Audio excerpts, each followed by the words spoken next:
to turn it over to Greg May, who has been serving as the U.S. Consul General to Hong Kong and Macau since September of last year. So welcome, Consul General. We're looking forward to hearing from you. Well, thank you. Good morning, good evening. Happy Lunar New Year to everyone. Thanks to CSIS and Jude for organizing this important event today and inviting me to participate. I'm especially pleased to appear alongside my predecessor, Hanscom Smith. Hanscom led the U.S. consulate over a really challenging period that included the 2019 to 2020 pro-democracy protests and, of course, the COVID pandemic. I want to focus my remarks today on my impressions of Hong Kong after spending just over 4 months here, and share my thoughts on how the ongoing political crackdown and diminished rule of law continues to hamper Hong Kong's future as a global business hub. One of my strongest impressions since my arrival is the sheer exhaustion of Hong Kongers with COVID-related controls. These controls cut off the city from the rest of the world for the better part of 3 years. And they stayed here longer than anywhere in the world with the exception of mainland China itself. When I got off the plane in September, and this was not terribly long ago, I had to do 3 days of quarantine, more than a week of daily COVID tests. And it was also very eerie to see the airport, one of Asia's most bustling, almost deserted.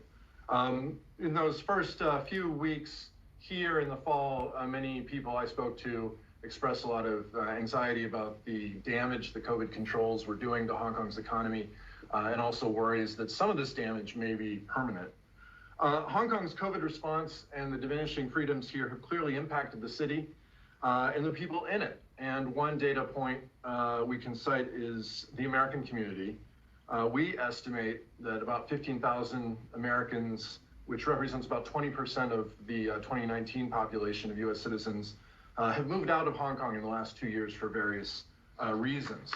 Of course, in the new year, these COVID barriers have come down, which is welcomed by many here.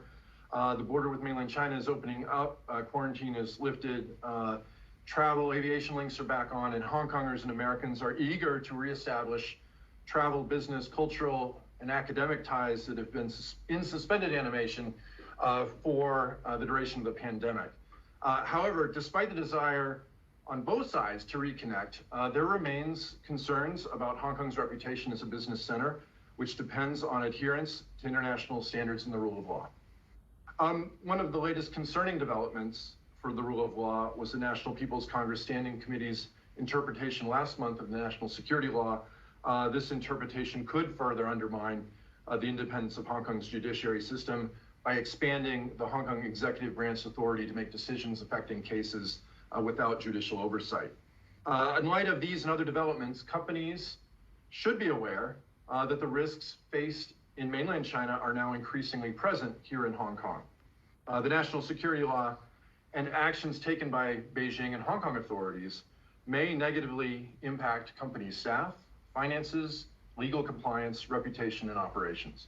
And we engage with the US private sector to build awareness of these risks. In response, some international firms in Hong Kong have relocated, while others are shifting key staff or operations elsewhere. Our view continues to be that Beijing's actions could further force many of the city's best and brightest to flee. We are continuing to see that exodus of people from Hong Kong.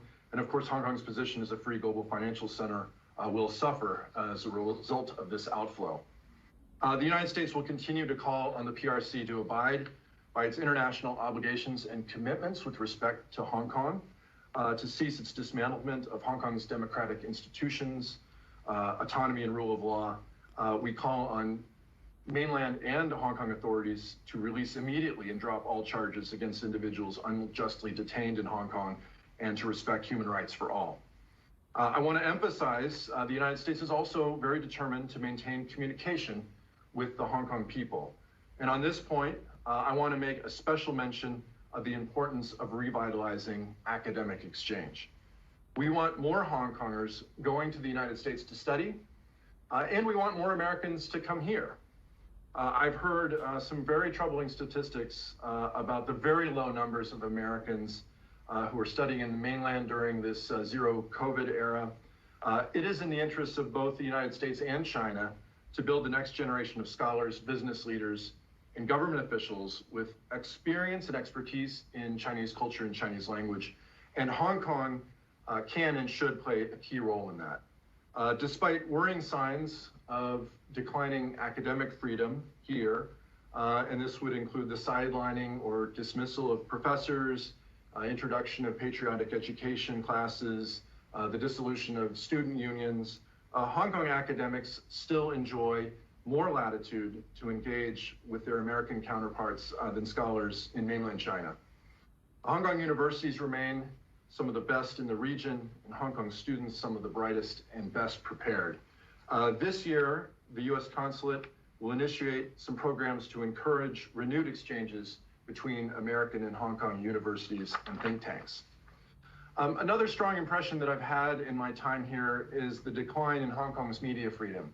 I knew, of course, before arriving that the closure of outlets such as Apple Daily and Stand News meant that Hong Kong's press is less free than before. It is still jarring, however, to see on a daily basis newspapers, and particularly the Chinese language press, so eager to toe Beijing's line and engage in self-censorship. One example, this past October, when someone hung a protest banner on a bridge in Beijing, and this banner contained some slogans critical of Xi Jinping. This event, which was very widely covered in the international press, went largely unreported in the Hong Kong media. Unfortunately, Hong Kong authorities have played a role in diminishing this press freedom, including by banning foreign journalists. The most recent case we saw, immigration officers on December 30th denied entry to a Japanese freelance photographer, Michiko Kiseki, who had chronicled the 2019 pro-democracy demonstrations in her work. The internet is also a very important litmus test for free expression here. Troublingly, Hong Kong officials have publicly demanded a leading search engine change search results to downgrade content related to the 2019 protests. And this is not a way to encourage new tech investment here. In addition, Hong Kong's government has expressed an intent to pass a law to combat fake news. While we have yet to see the proposed text of such a law, given Hong Kong authorities' recent track record of jailing individual internet users for online posts, the public is right to be concerned about further degradation of the ability to speak one's mind or report and comment on domestic and international affairs online.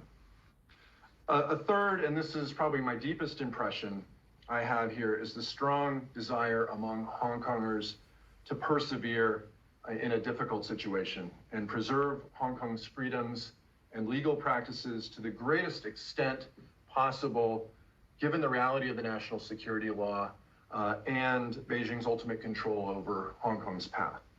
Hong Kongers are rightly proud of their city and their society built on a long tradition of rule of law that Beijing had promised to respect. Secretary Blinken himself stated last year when summarizing the Hong Kong Policy Act report, a fully functioning civil society, rule of law, and individual liberties form the bedrock on which vibrant societies grow. Many Hong Kongers share these views. I know many Hong Kongers do not support the harsh treatment of Apple Daily founder Jimmy Lai and other defendants who are in jail and facing trials under the national security law. They understand how the imprisonment of people for peaceful political expression undermines the rule of law and Hong Kong's long-term viability and attractiveness as an international hub. But despite the national security law, curtailments of freedoms, and erosion of autonomy, Hong Kong remains a destination for U.S. investment and trade. Hong Kong alone is the 7th largest export market for U.S. consumer-ready food products. Last year, and this is despite all of the challenges created by the pandemic, the United States exported about $30 billion in goods and $14 billion of services to Hong Kong, and the U.S. enjoys healthy trade surpluses in both categories. I would like to conclude my remarks on an optimistic note.